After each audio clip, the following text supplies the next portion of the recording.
अदाकारा नीलम मुनीर भी बंध गईं शादी के बंधन में। शादी की तस्वीर ने सोशल मीडिया पर धूम मचा दी। पाकिस्तान की मशहूर मारूफ अदाकारा नीलम मुनीर की शादी की तकरीबात और उनकी तस्वीर सोशल मीडिया पर सारिफीन की तवज्जो का मरकज बनी हुई हैं। नीलम मुनीर ने मेहंदी, निकाह और अब बारात की तस्वीर भी शेयर कर दी।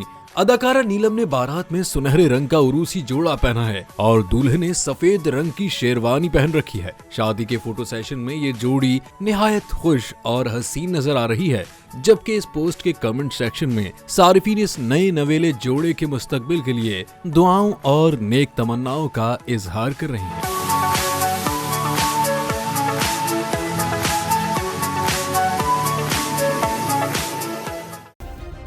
सब्सक्राइब करें और बेल दबाएं ताकि कोई खबर रह न जाए।